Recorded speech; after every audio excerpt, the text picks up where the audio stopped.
hours. They never gave us any water. They never gave us any food. The children were screaming. Spielberg's USC, Survivors of the Shoah Visual History Foundation, contains over 50,000 video testimonies. Out of 50,000 testimonies, the Shoah Foundation handpicked a bunch of hate-filled liars and Zionists for their documentary. Surely, out of 50,000 video interviews, there must be some Jews telling some semblance of truth about life in the concentration camps.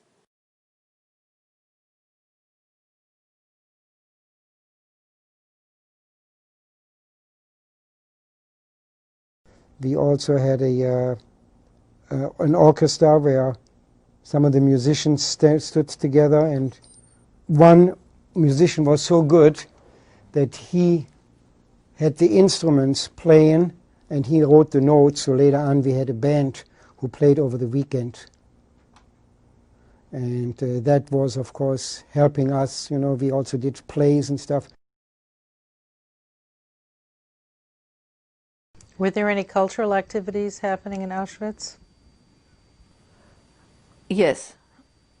I told you we had a piano put into not just a piano, a grand piano was brought into Block 1. Once that was built, that new block, the downstairs room was assigned for theater. When he wanted to build a stage curtain in that new Block 1, which was the big dining room was going to be also as a stage, so performances could be done for women there, cultural. He said, for heaven's sake, isn't there anybody here who can help me sew on these curtain rings for the stage? I do it for you, he says. And I came forward and I helped him with the curtain stage, and that was wonderful because I had a man sitting across me for a change.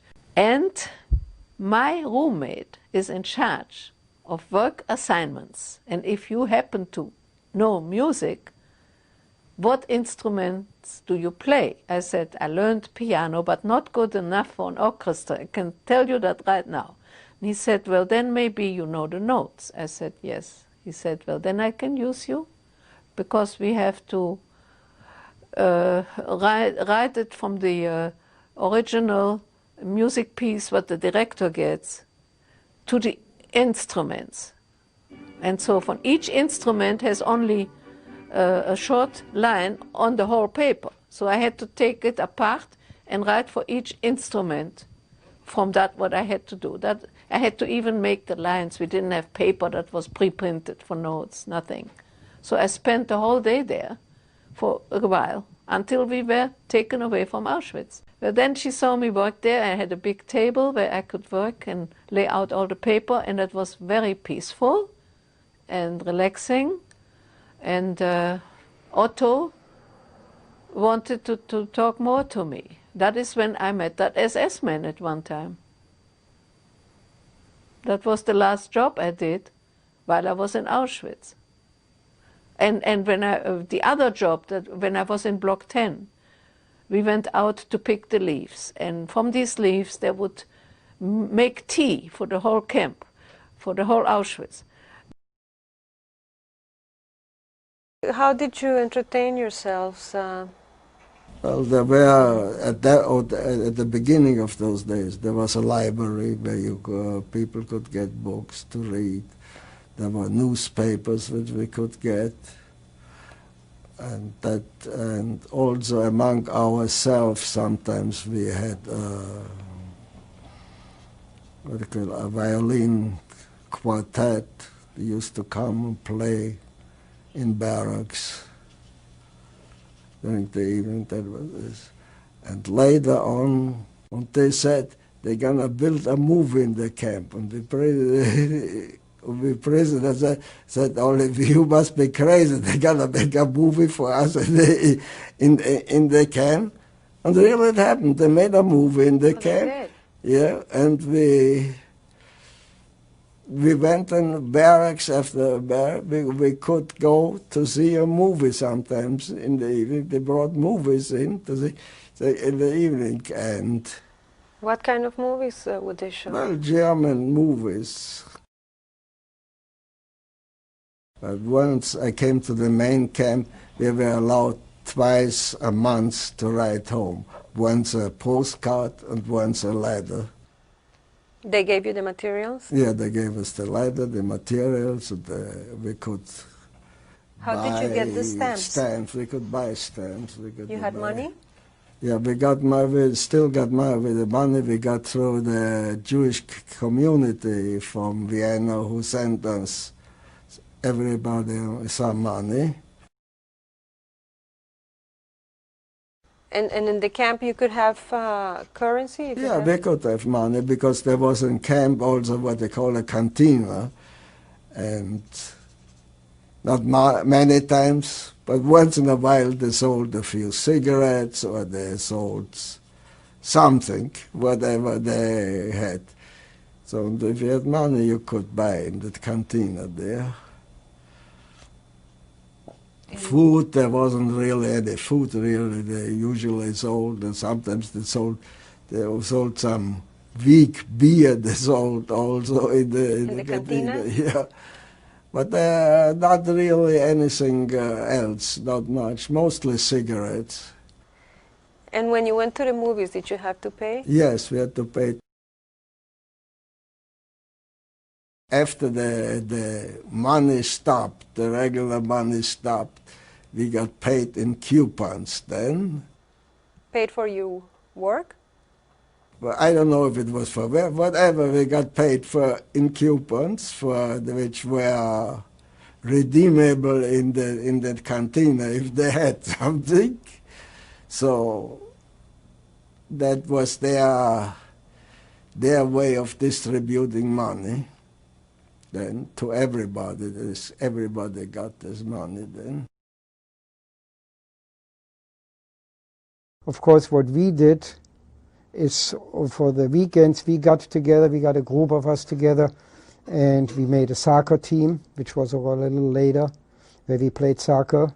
Well, it's amazing that there would be a soccer team, that there'd be enough energy left to do something like that. Well, I don't think we were quite as energetic as we were with the other regular team, but we did something to, it kept our mind off of the problems we had. You mentioned to me the other day that Monowitz was like a college library. Well, that was... In what way? Especially the Germans start losing the war, 1943, 1944. So 1944, we had soccer games in Gross-Rosen. Soccer teams, we organized very well. Soccer teams, each nationality organized a soccer team.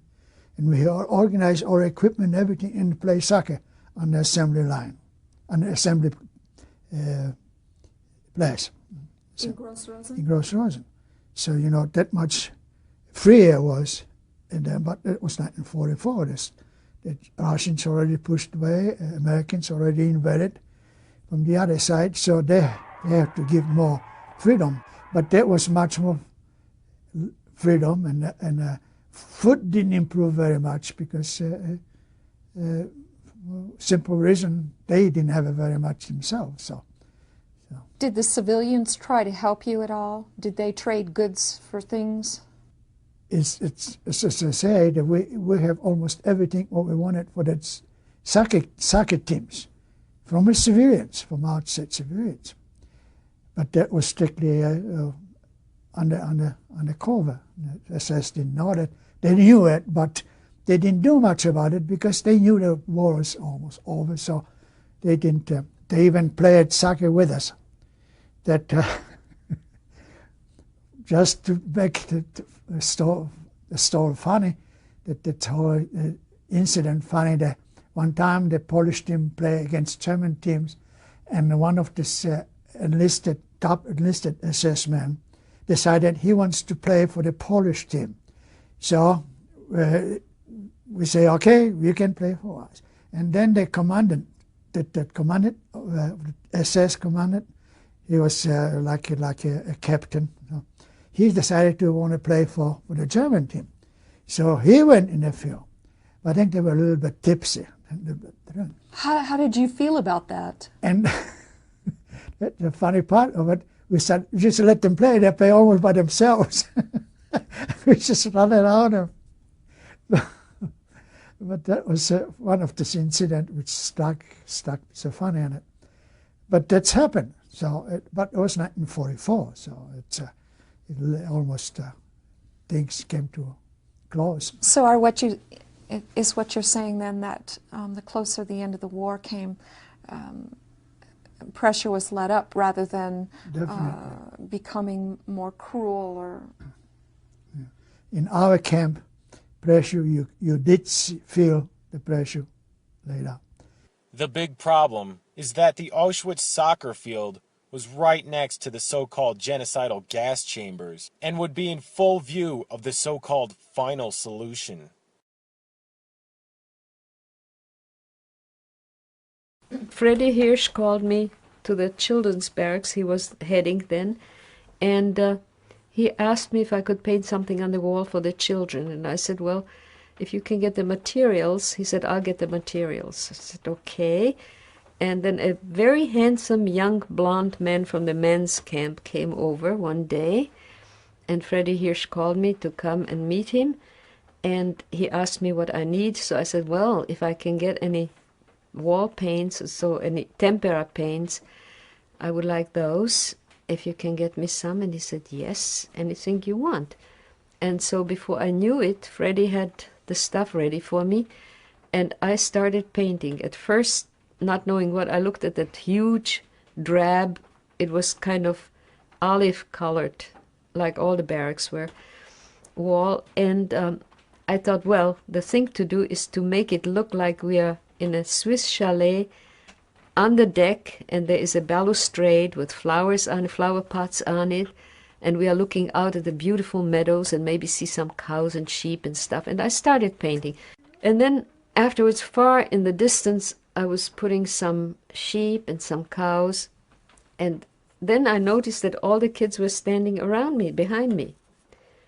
So I turned around and I asked them if they would, do they have any special wish what to put in that meadow? And they said, Snow White and the Seven Dwarfs. And that was a very surprising answer. So I made a painting of Dopey standing on another dwarf's head with a cloak around him, so he looked like a tall guy, so he would be as tall as Snow White. And they were dancing together, and the shoes, those soft shoes and everything. And the kids loved it, and I made some other dwarfs around, one who was playing the accordion. I think that was Grumpy, the mean one, and the professor with the glasses. I made almost all the dwarfs standing around. Some of them were clapping, and that's what the kids liked. I now understand that there was another painter who continued something, painting on the walls after I've left. I don't know about that. When you were in the process of doing that, what did it do not only for you, but for the children on an emotional level? Well, it did several things, not just emotional, but the children then wrote a play which was a satire of Snow White and the Seven Dwarfs. So I figured out a way of making a crown out of paper, and the kids were painting it gold and putting like jewels on it. And then I took some paper strips and I painted them with a black paint. And I don't know about the costumes, what they made costumes out of, but the play was very successful because the little girl who was playing Snow White had an incredible voice, a gorgeous soprano, just like the one that you hear in the movie. How were they allowed to put on a play in Auschwitz? I don't know, but it was done kind of quite hush-hush, all of it, except that when it was put on, suddenly some SS-men appeared, and they watched. And then when Arno Böhm put on that play, he wanted something like a vaudeville play, which I was in too. That was when I couldn't stand the breath of the guy who was playing with me.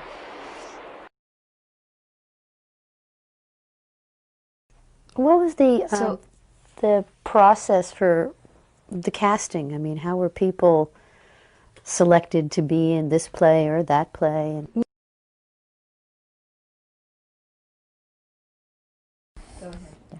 This is a picture that was taken at my father's cousin's grandchild's bat mitzvah 3 years ago. And these people in this picture are all survivors.